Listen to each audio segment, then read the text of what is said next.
All right guys, I'm here to talk to you today. It's a kind of a fun video about the 10 habits you can get into to make sure you're getting the most out of your gym session. So the gym can kind of be intimidating if you're new to the gym, or even if you've been going to the gym. You might be in a routine that is you feeling like you're just spinning your wheel. You're going to the gym, kind of punching in, punching out. You're not getting the most out of your workout. So these might be a reminder for you. They might be totally new to you, but whatever they are, they're my tips. Some might help you, some might not. And you might already have your own. You're like, Steve, I do this and it works really well. If that's the case, leave it in the comment box below, but make sure you've subscribed and liked this video before you leave a comment below. Getting back to wanting to go over these 10 things that I do. And again, these tips might not work for you. These tips might, there's a couple on here that might not work for your schedule, or that, the gym that you work out in doesn't allow you to do a couple of these things. That's okay. Pick and choose from these and then kind of make it your own. I find that if I don't do these things, my workouts kind of are lackluster. I don't get as much out of them. But let's be honest, we're all busy people.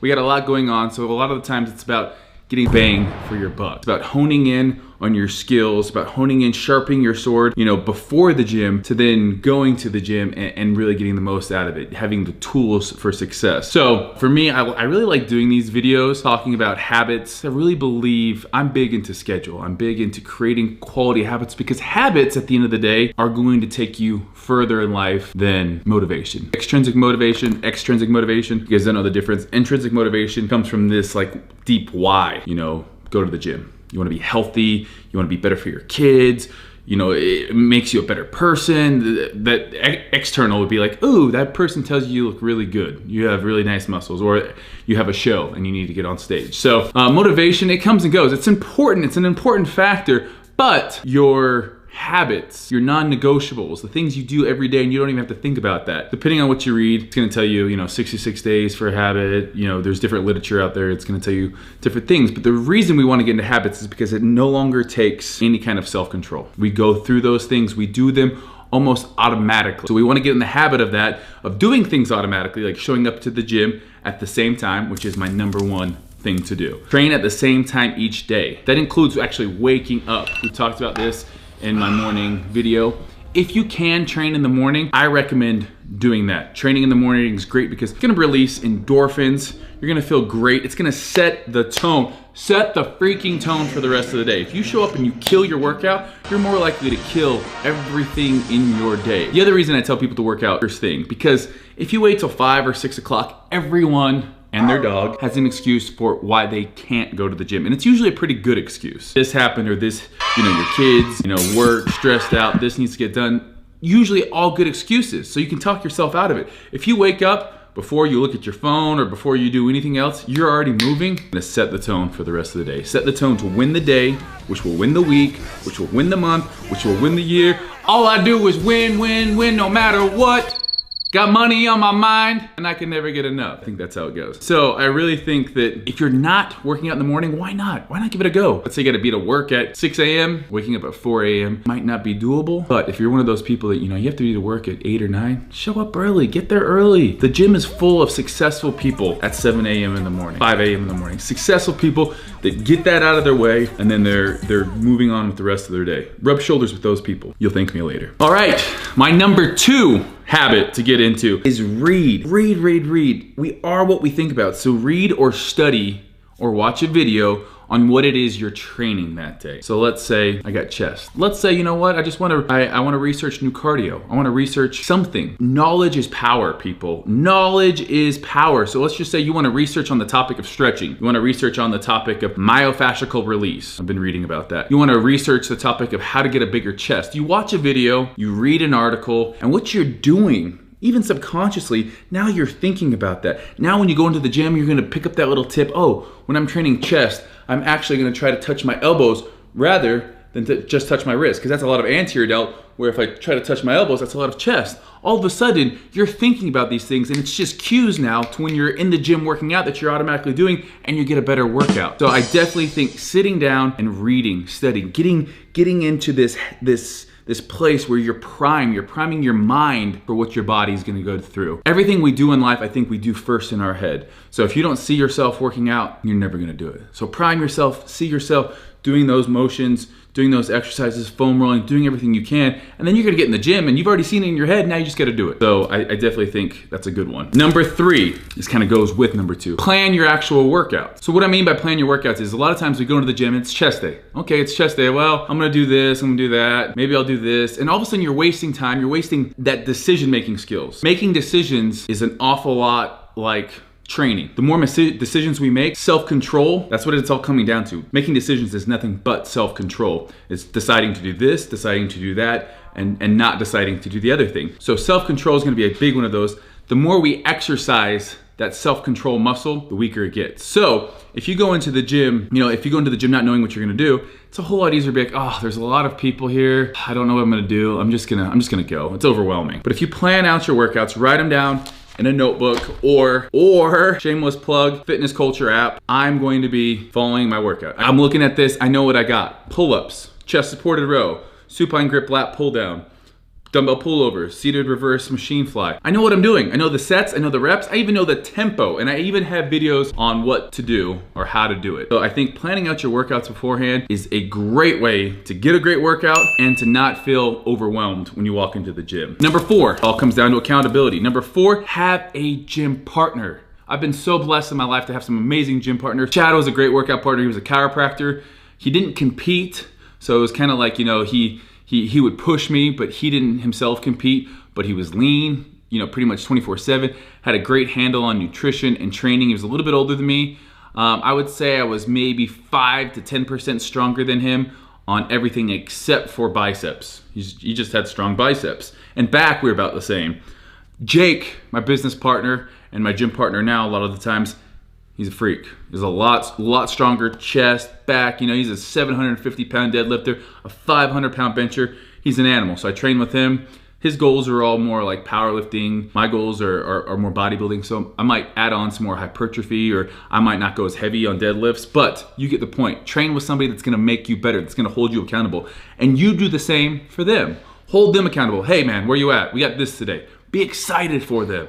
That excitement is gonna be tangible. If you walk into the gym and your partner's feeling low, feeling, they've had a rough day, be that person that lifts them up, and they're gonna do the same for you. So that's number 4. Get a gym partner, a solid gym partner. Number 5, hydrate. Now I could have put this earlier. This list is in no real particular order, but you need to hydrate. The minute you're dehydrated, even a little bit dehydrated, your performance in the gym or in any athletic event will suffer. So for hydration, I carry around like a hydro flask. I drink about a gallon to a gallon and a half per day. A gallon to a gallon and a half per day if I'm training. It's hot outside. It's like 100 degrees here. I'm in the desert.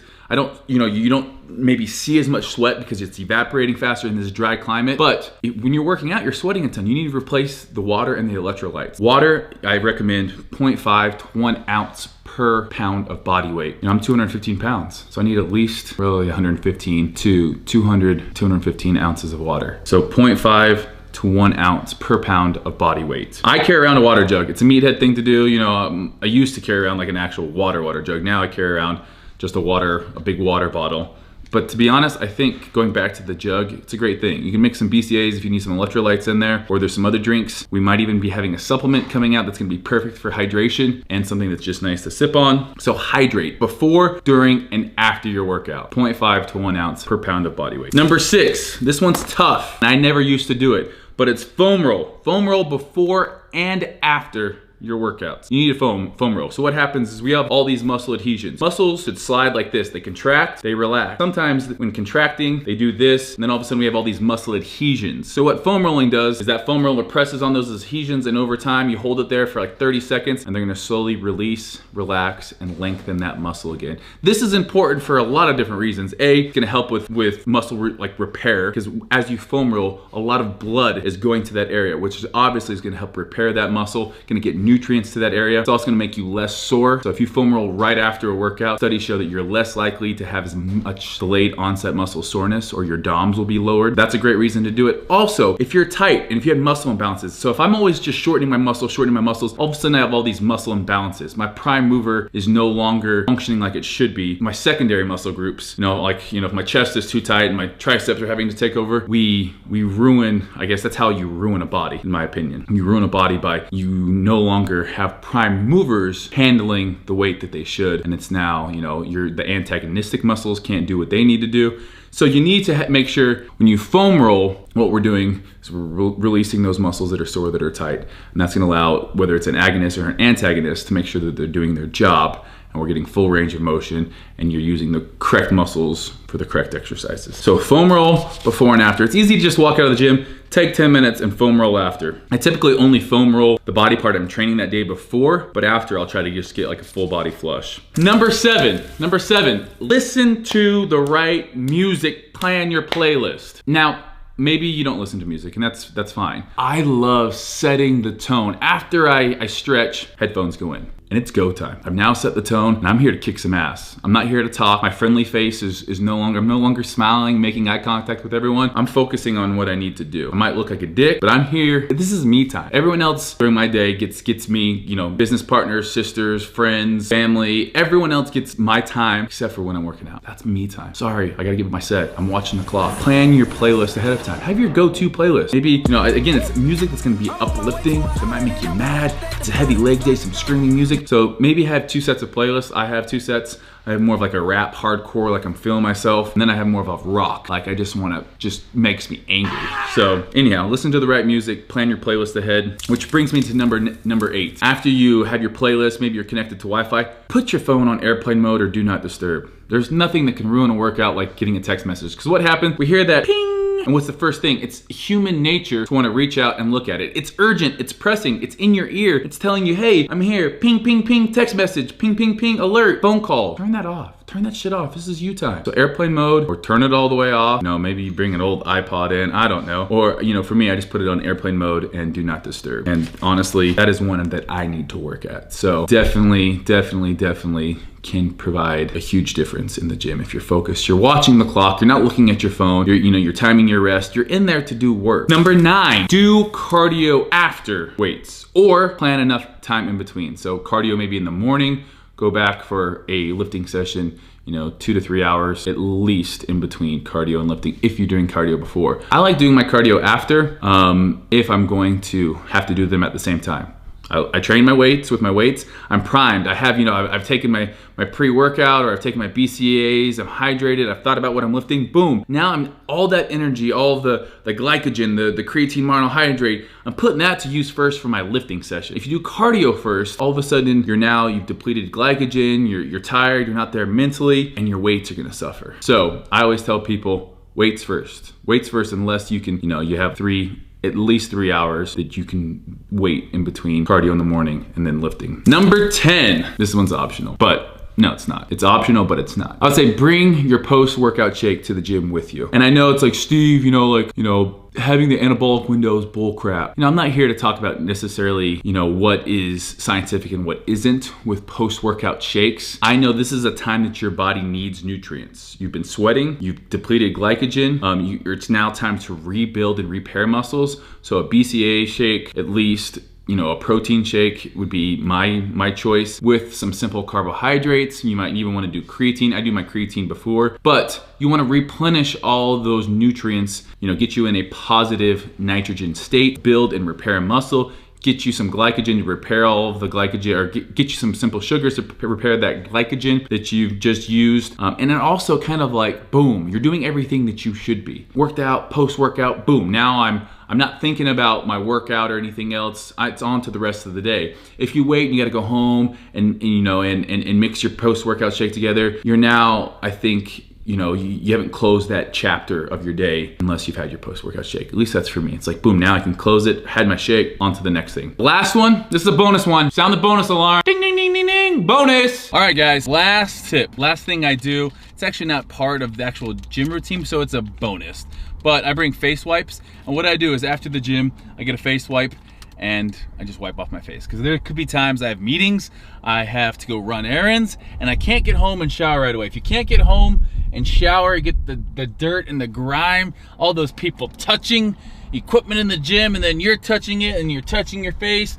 Just use one of these, wipe off. You can wipe underneath your armpits. Your significant other would really appreciate it.